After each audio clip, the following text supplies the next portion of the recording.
자, 이 본문은 임종이 임박한 야곱이 12아들을 모아놓고 그들에게 축복하는 장면이 나옵니다. 자, 이것은 이제 야곱이 자기의 어떤 선호대로, 자기의 어떤 바라는 대로, 자기 입맛대로 그렇게 한 것이 아니고 하나님의 계시에 의한 것으로서 12지파의 장래에 대한 예언과 약속이 여기에 다 모여 있는 그런 일입니다. 그래서 축복이라는 말보다도 좀 예언이라는 말이 좀 더 나을 것 같습니다. 이 예언은 나이 순서대로도 아니고 모태를 어머니를 분류한 이후에 그 어머니 안에서 태어난 아이 순으로, 자녀 순으로 이어지고 있습니다. 그런데 이 야곱의 축복도 9장 25절에 나오는 것처럼 노아의 축복과 마찬가지로 자식들에 대한 일반적인 축복 선언이 아니었습니다. 유다와 요셉에 대해서는 한결같은 그 축복을 진술한 반면에 르우벤이나 시므온이나 레위에 대해서는 축복이라는 것보다는 오히려 저주에 가까운 그런 아주 극한 예언이 일어나고 있는 것을 보게 되어집니다. 그리고 나머지 이제 형제들에 대해서는, 자녀들에 대해서는 장차 그들의 후손이 처할 상황에 대해서 언급을 하고 끝을 맺고 있습니다. 그런데 중요한 단어가 28절에 하나 나오는데 이 야곱의 예언의 차이는 28절에 나온 대로 그들 각인의 분량대로입니다. 그 구절이 해답을 줍니다. 왜 12아들에 대한 예언이 각각 다를까? 그거는 12아들의 각 아들들의 믿음과 그들의 인격과 그들의 도량과 그들이 처신했던 것, 이런 것들을 종합적인 셋도로 묶어가지고 그 형제들 각자의 분량에 따라 주었다, 그들의 모습 따라 주었다, 이 말입니다. 특히 르우벤과 시므온과 레위의 경우에는 과거에 그들이 행동했던, 그들이 잘못되게 행동했던, 잘못 살았던 그런 부분들이 나와 있고 그 부분들로 인한 불량의 예언이 저주로 이어지는 그런 모습이 거기에 나타나고 있는 그런 일이죠.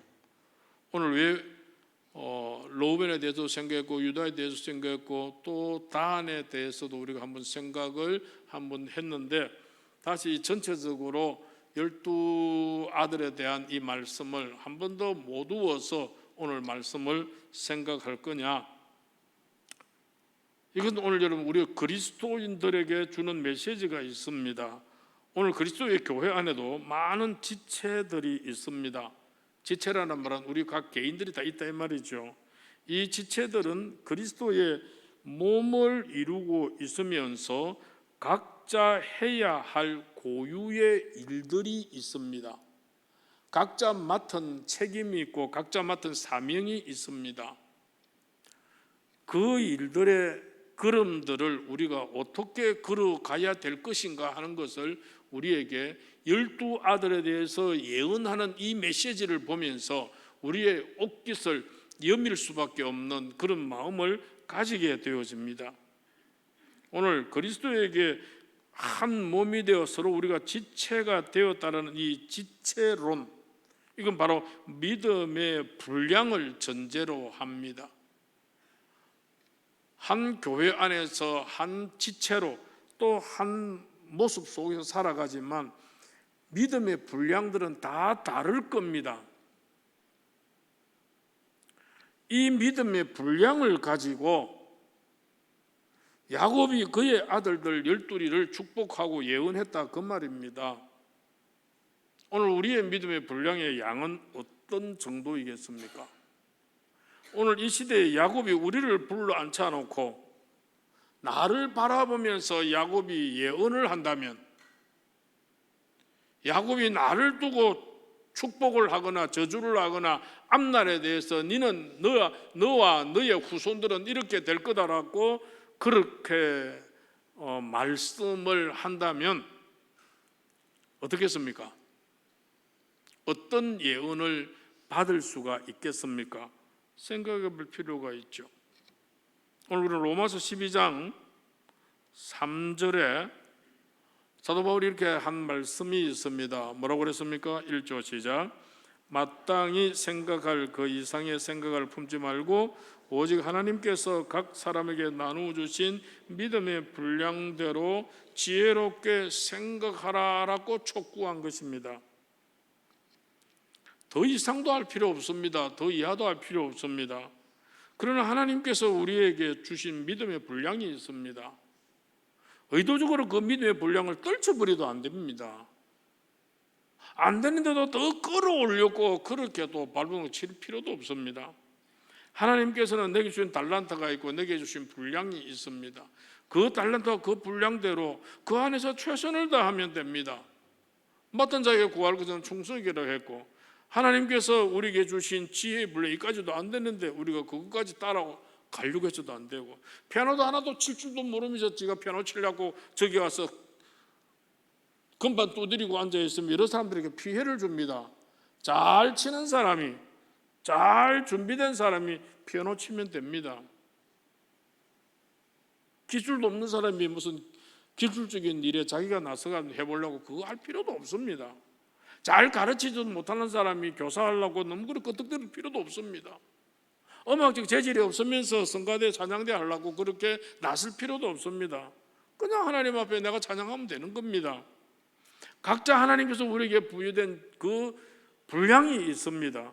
그 분량은 내게 맡겨졌다면 그 분량에 대해서는 최선을 다해야 될 일들이다 그 말이죠. 그래서 오늘 12아들에 대한 야곱의 축복이 어떤 성격을 띠고 있는지 그리고 그 축복을 받게 된 그들의 분량이 또 무엇인지를 오늘 간단하게 한번 살펴보면서 은혜 나누려고 합니다. 첫째로 세 챕터로 나누겠습니다. 첫째는 르우벤과 시므온과 레위에 대한 이야기입니다. 자, 르우벤은 지난 몇 주 전에 살펴본 바와 같이 야곱의 장자였죠. 장자로서 아주 존귀한 자였습니다. 그런데 그는 그 아버지의 첫 빌하와 간통하는 범죄를 저지름으로써 장자의 특권을 상실하게 되어집니다. 야곱은 이 상황을 4절에서 물의 끓음 같았다라고 표현을 했습니다. 아주 무례한 모습이었고 부끄러움도 없이 그렇게 못되게 행했었다 그 말이죠. 그러면서 야곱은 그의 후손 역시 르우벤의 후손 역시 탁월하지 못할 것이라고 그렇게 예언합니다. 그 예언대로 르우벤의 지파는 이스라엘 지파 가운데에서 그 나중에 후손들 중에서 왕이나 선지자 같은 이런 지도자급의 사람들이 배출하지를 못했습니다. 누구 때문입니까? 르우벤 때문입니다. 아버지가 조상이 잘 못 살았기 때문이었습니다. 그래서 그가 받은 것은 저주에 가까운 예언이었습니다. 잘 살아야 합니다. 자기 위치를 잘 지켜야 됩니다. 자기 위치를 지키지 못하고 그렇게 허둥대다가는 부끄러운 짓을 하거나 죄를 짓거나 엉뚱한 짓을 하다가는 이러한 일들이 일어나게 되어진다 이 말입니다.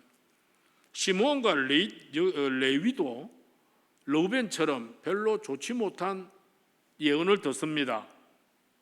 이 시므온과 레위는 그의 누이 디나가 세겜성에서 세겜 추장에게 강간을 당하게 되어지자 누이 동생 그 원수를 갚기 위해서 세겜성 사람들하고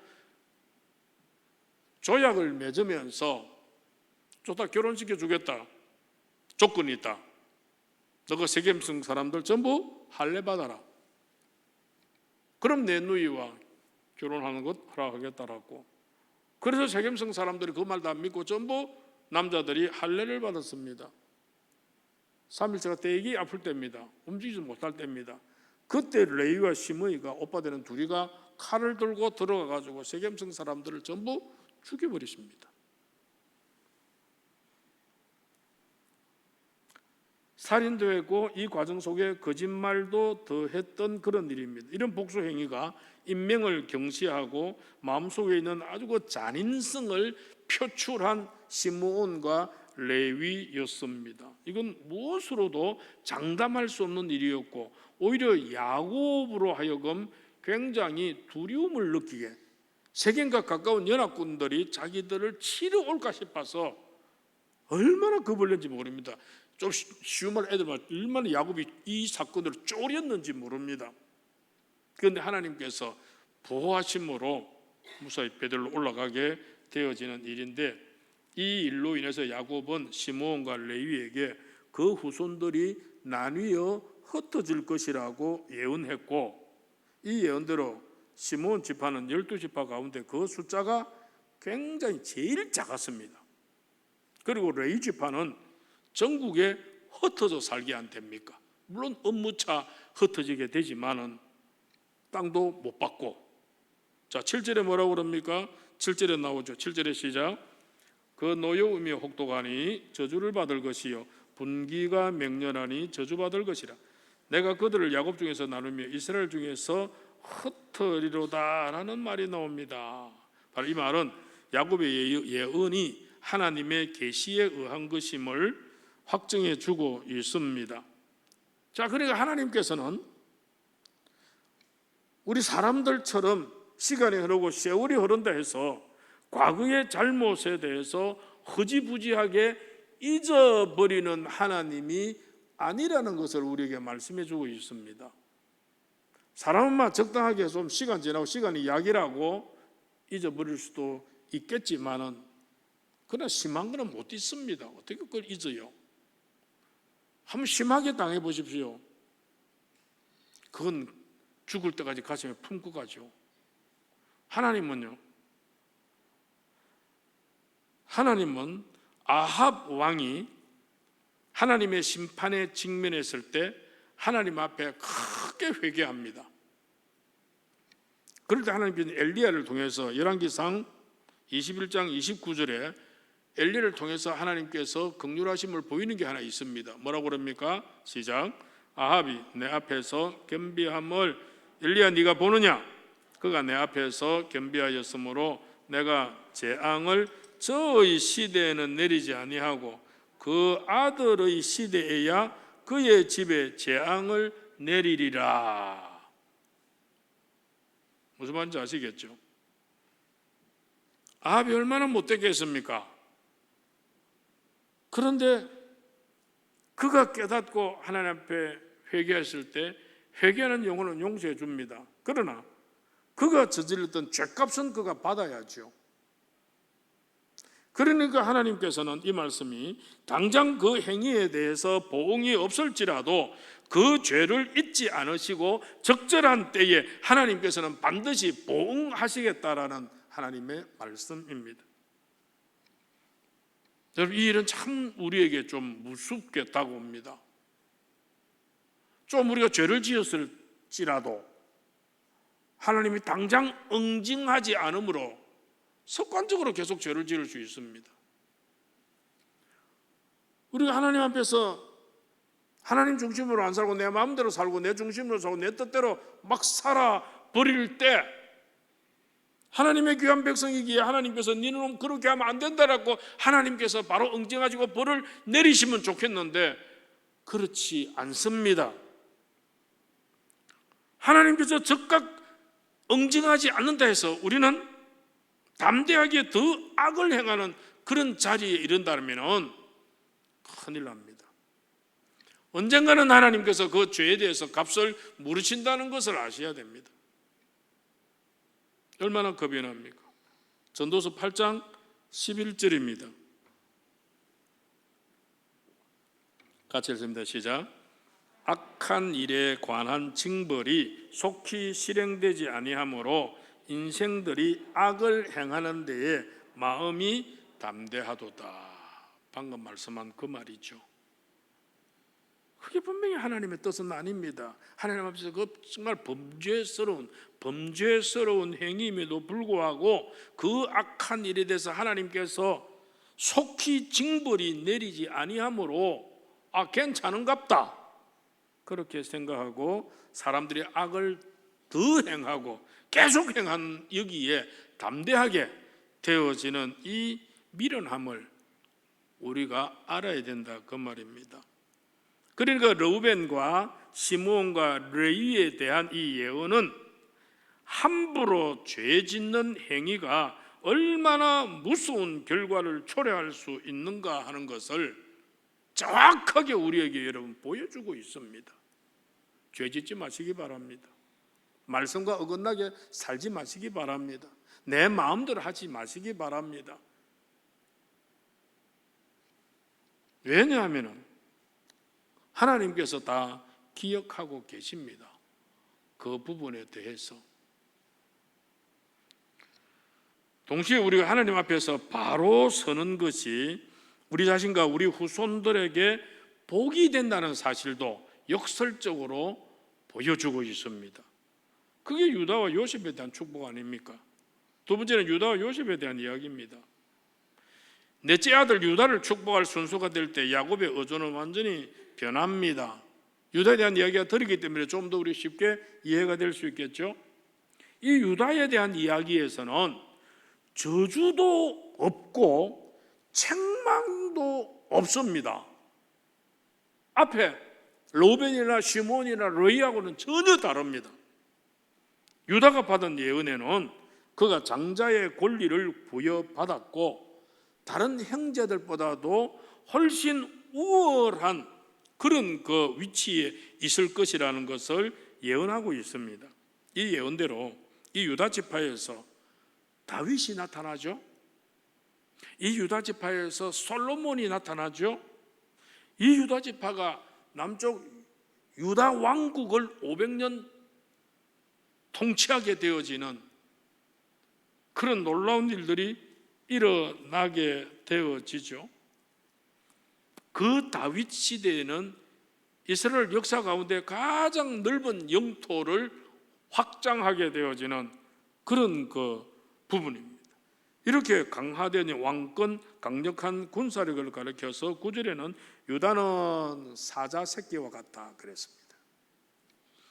유다의 우월성 거기서 그치지 않고요, 그에게서 메시아를 의미하는 실로가 오신다라고 예언하고 있습니다. 그렇기 때문에 유다는 사실 12아들 중에 이런 그 영적인 장자권을 획득했다라고 그렇게 봅니다.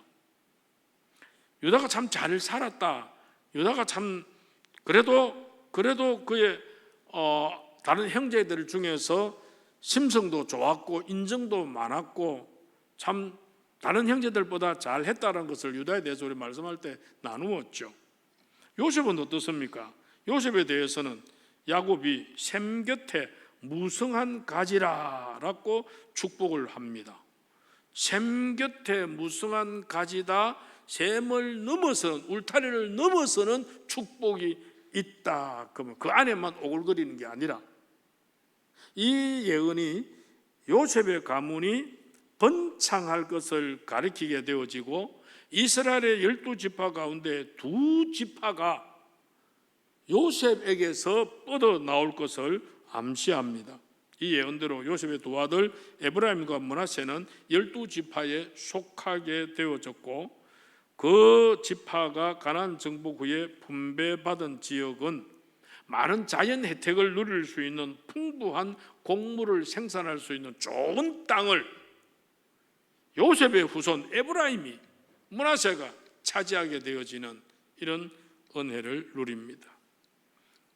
8절에 이 사람들에 대해서 유다 요셉에 대해서 찬송을 받을 것이다. 9절에 누가 그를 범할 수 있으랴. 10절에 실로에 대한 예언을 하면서 모든 백성이 복종한다. 24절에 전능자의 손이 그들 위에 있고 그로부터 이스라엘의 반석인 목자가 나온다 그랬고 25절에 그가 너를 도우실 것이요 그가 너에게 복을 주시리로다 라고 하는 내용들이 쭉 나오는데 무엇을 의미합니까? 르우벤이나 시몬이나 레위를 향해서 말씀하는 예언에서는 찾아볼 수 없는 축복의 말씀이 수없이 유다와 요셉의 후손에게는 일어나고 있습니다. 바로 그것은 유다와 요셉 너희들의 후손과 너희들의 앞날에는 하나님께서 도우시고 하나님께서 인도하시는 말로 표현할 수 있는 최고의 축복이 너희들을 기다리고 있다. 놀라운 축복 아닙니까? 받아도 이런 거 받아야죠. 그러므로 성도가 해야 할 일이 무엇일까요? 이 유다처럼, 이 요셉처럼 하나님의 뜻에 합당한 삶을 사는 원리입니다. 그 원리를 유다와 요셉이 살았지 않습니까? 그러므로 이들은 이런 놀라운 축복을 받았습니다. 다시 말해서 오늘 우리 여러분 성도가 어떻게 살아야 할까요? 유다와 요셉처럼 산다는 이게 뭘까요? 이걸 로마서 12장 2절에서 이렇게 말하고 있습니다. 이렇게 해야 된다. 어떻게? 시작. 하나님의 선하시고 기뻐하시고 온전하신 뜻이 무엇인지 분별하는 삶을 살 때에 유다와 요셉이 야곱으로부터 받았던 이런 축복의 은혜를 누릴 수 있게 되어진다. 그 말씀입니다. 여러분들의 생각하는 것이나 여러분들이 말하는 것이나 여러분들이 행동하는 것이 하나님이 선하시는 대로 하십니까? 하나님이 기뻐하시는 대로 하십니까? 하나님의 온전한 뜻이 무엇인지를 헤아리면서 그렇게 하십니까? 그렇게 할 때에 로베나 시몬이나 너희를 향한 이런 저주서는 예언이 아니라 유다와 요셉을 향해 예언한 것처럼 하나님께서 너희를 도우시고 하나님께서 너희를 인도하시고 어느 누구도 너희를 범접할 수 없는 놀라운 은혜와 축복이 너희들 머리 위에 임할 것이다라고 하는 이 축복이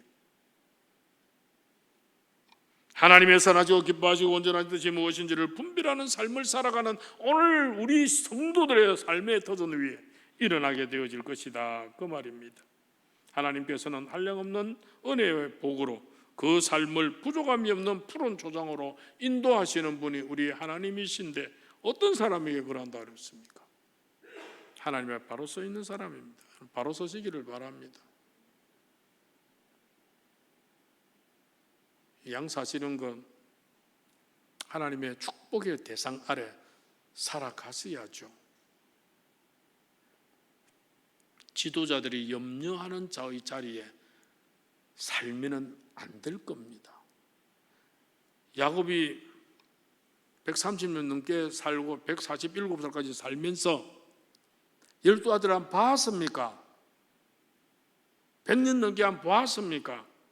같이 한 살았습니까? 이 아들들하고 볼 때 어떤 놈들은 정말 부모의 마음을 후비파는 상처를 주는 염려를 하게 되어지는 걱정하게 되어지는 아이고 이놈들이 이러면 안 될 건데라고 하는 그렇게 사는 녀석들도 있었고 그런데 하는 것마다 착하고 하는 것마다 아버지의 뜻을 따르고 하는 것마다 애 안 먹이고 하는 것마다 신실하게 하는 것마다 하나님을 또 두려워하면서 착하고 선하게 그렇게 살아가는 아들도 안 보았습니까?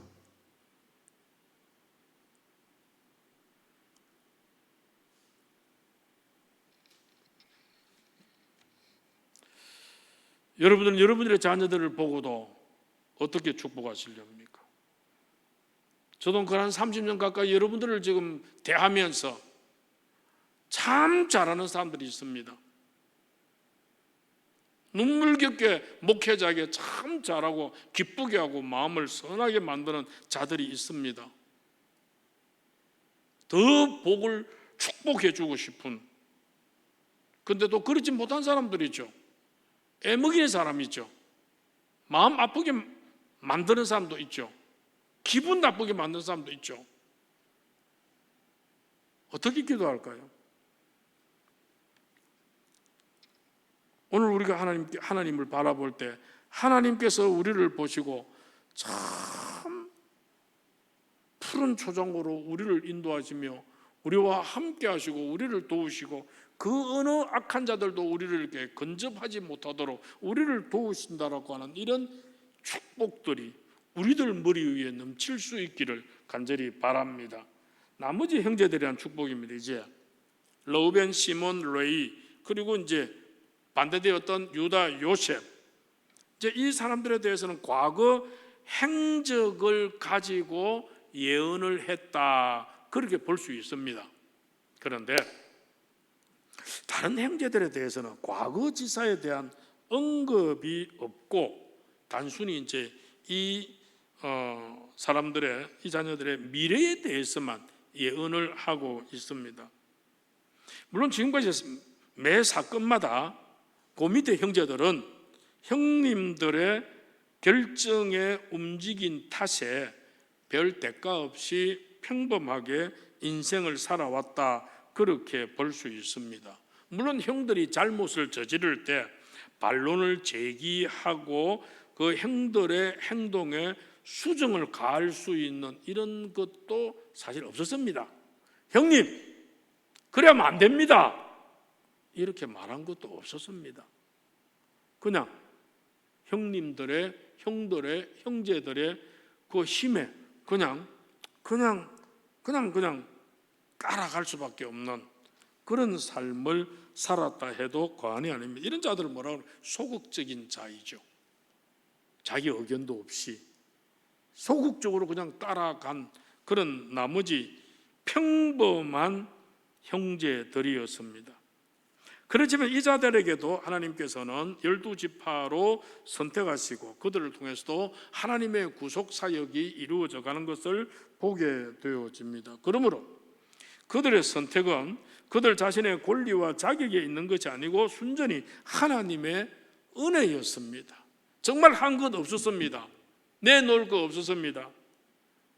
특출하게 나쁘게 한 것도 없고 특출하게 잘한 것도 없고, 그렇다고 형들이 동생 요셉을 팔고 할 때 그거 반대하지도 못했고, 시몬과 레위가 칼을 들고 세겜성에 들어갈 때 그걸 모르게 했겠습니까? 그걸 붙잡지도 못하는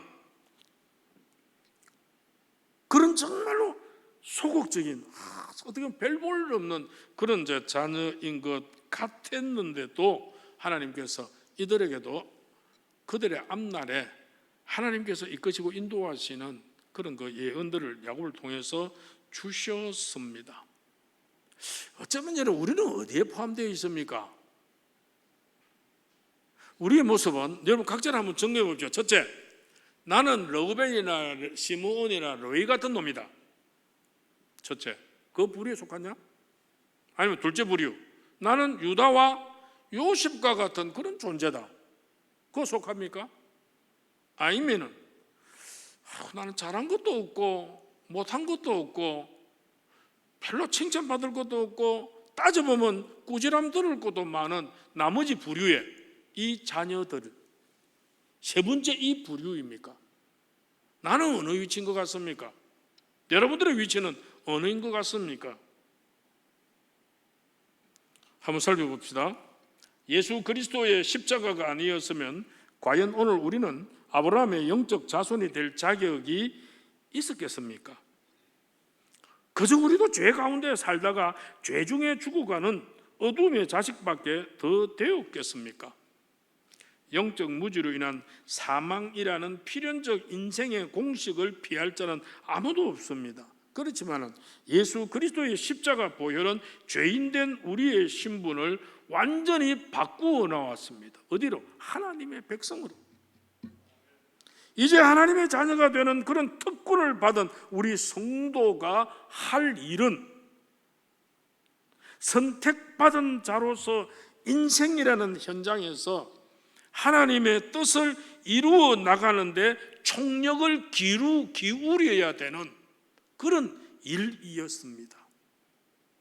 야고보서를 지금 공부하면서 지금 야고보서를 내가 주일 오전으로 옮겨야 되겠다고 지금 생각을 많이 하는 게 뭐냐면은,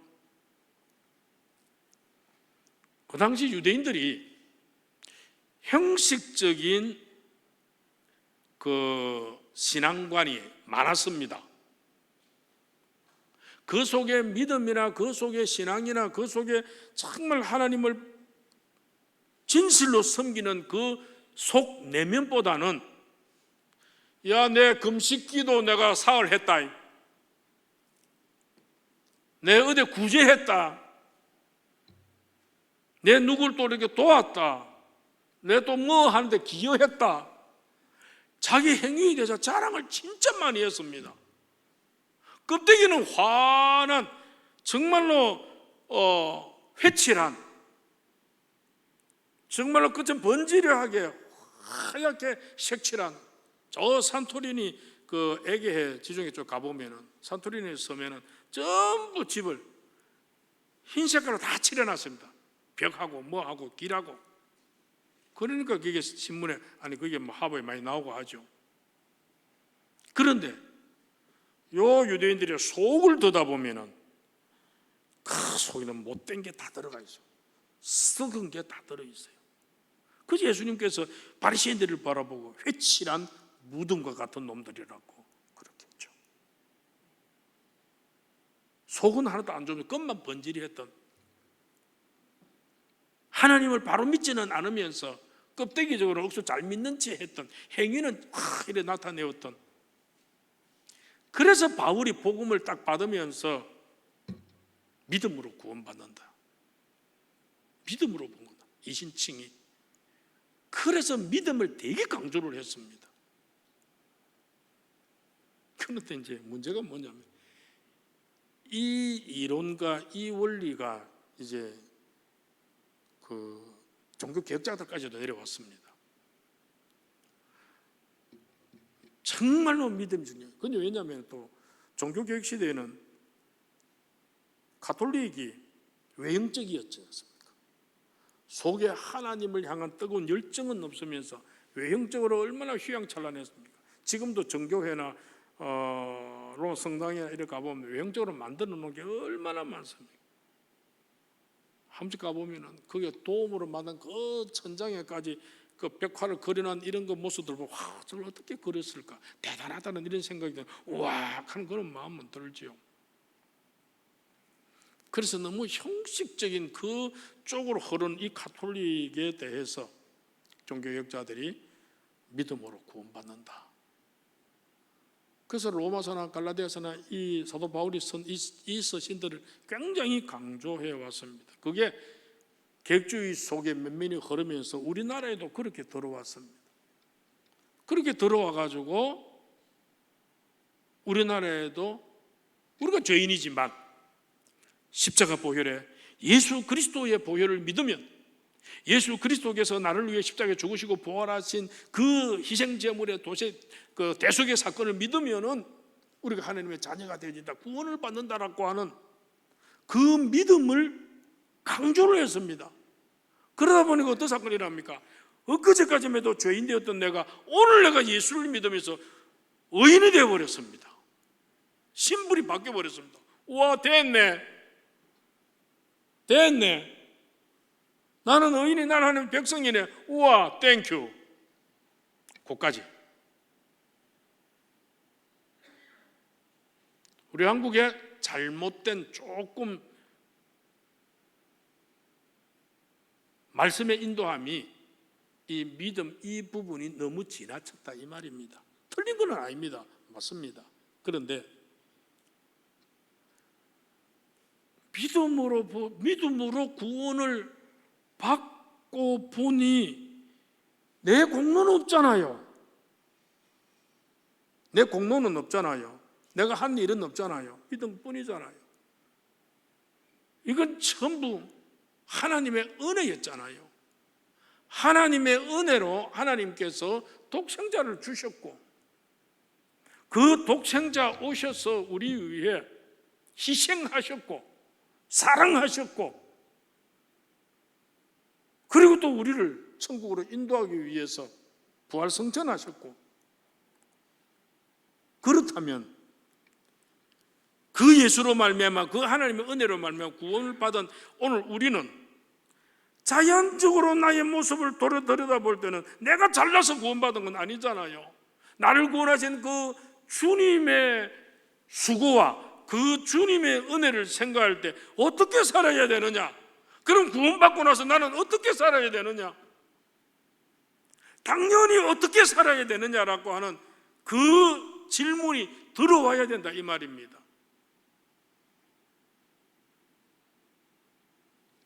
당연히 그리스도의 삶을 이어받아야 하나님의 사랑과 그리스도의 사랑이 구원받은 이 백성에게, 구원받은 내가 제일 먼저 받아들여야 될, 제일 먼저 소유해야 될, 제일 먼저 갖다 넣어야 될 게 하나님과 주님의 사랑의 모습이었습니다. 그거 없이 구원받았다, 하나님 자녀다, 엉터리입니다. 땡입니다. 예수님께서 나 그거 니 모른다 그럽니다. 열매로 나타나지 아니하면은 나 니 모른다 그래요. 예수님께서 계속해서 우리에게 그 내 계명을 지키는 자라야 내 제자가 된다라고 말씀하고 있습니다. 예수 믿는다 하면서 맨날 이웃하고 싸운다? 예수 믿는다 하면서 험담하고 댕긴다? 예수 믿는다 하면서 다른 사람 시기 질투한다? 예수 믿으면서도 무슨 사기치고 뭐 어떻게 나를 속인다? 예수 믿으면서도 싸우고 뭐 다투고 뭐 살인하고 못된 짓 한다?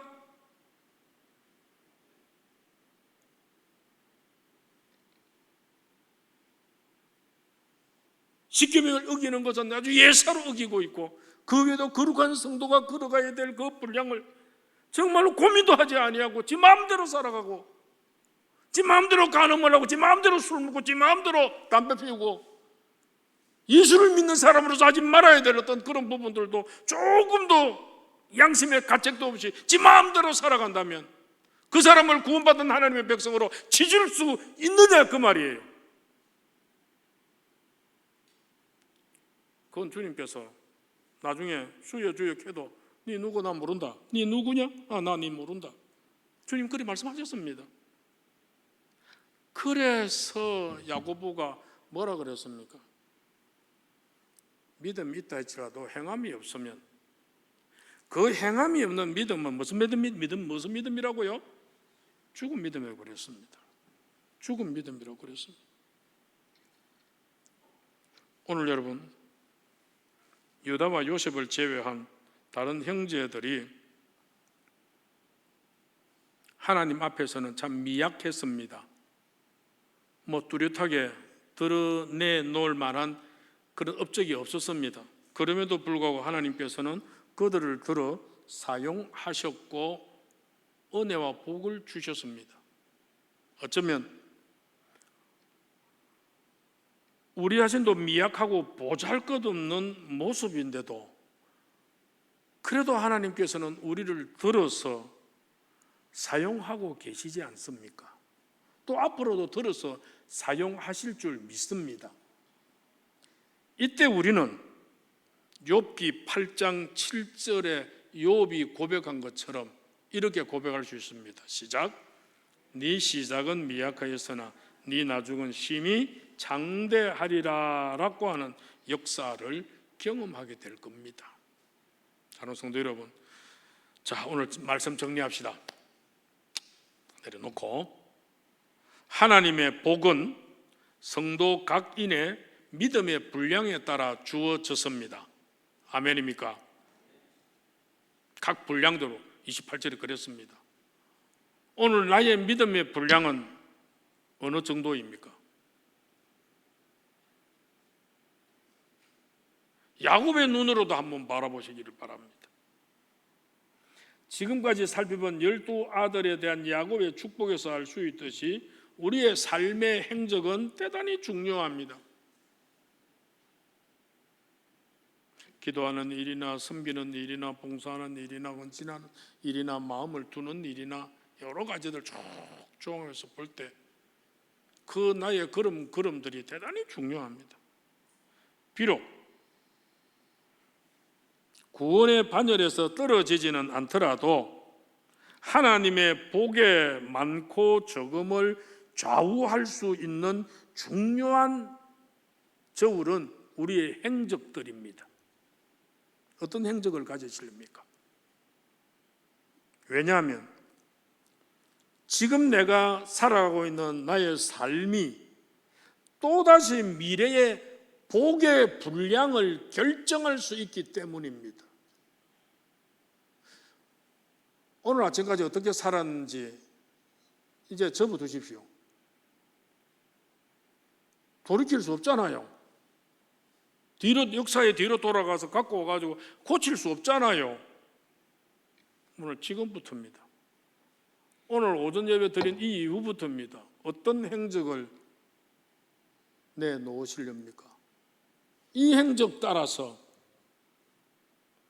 하나님께서 우리에게 주시는 은혜의, 그게 영적이든 육적이든 물질이든 뭐든 하나님께서 우리를 향하시는 그 주시는 복의 많고 적음을 좌우할 수 있습니다.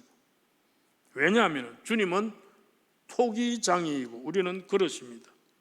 금그릇이 될 수도 있고 은그릇도 될 수 있고 질그릇도 될 수 있고 나무그릇도 될 수 있습니다. 그런데 디모데후서 2장 20절 21절에 이렇게 말했습니다. 시작. 큰 집에는 금그릇과 은그릇뿐 아니라 나무그릇과 질그릇도 있어 귀하게 서는 것도 있고 천하게 서는 것도 있나니 그러므로 누구든지 이런 것에서 자기를 깨끗하게 하면 귀히 서는 그릇이 되어 거룩하고 주인의 서심에 합당하며 모든 선한 일에 준비함이 되리라. 저는 제 강의 안에 21절에 자기를 깨끗하게 하면, 누구니 이렇게 자기를 깨끗하게 하면 여기에 빨간 색깔로 굵게 칠해놨습니다.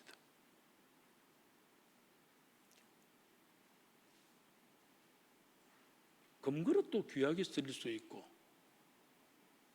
질그릇도 귀하게 쓸 수 있고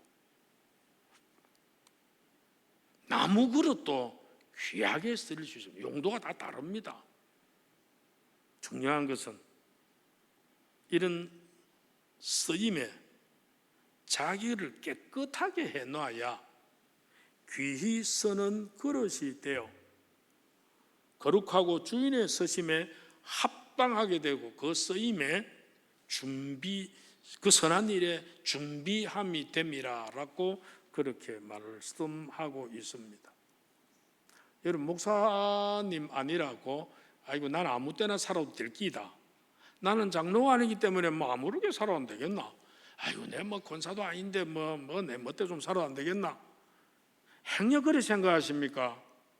목사가 목사답지 못하면 더 큰 벌을 받고요, 장로가 장로답지 못하면 더 큰 벌을 받고요, 권사가 권사답지 못하면 더 큰 징계의 벌이 있습니다. 직위를 탐하면 안 됩니다. 거기에서 어떤 위치에 있든지 간에 자기를 깨끗게 하지 아니하면, 자기를 거룩하게 만들지 아니하면, 하나님의 서심에 합당하게 준비되어 있지 아니하면 그건 무슨 그릇이라도 아무 필요 없습니다.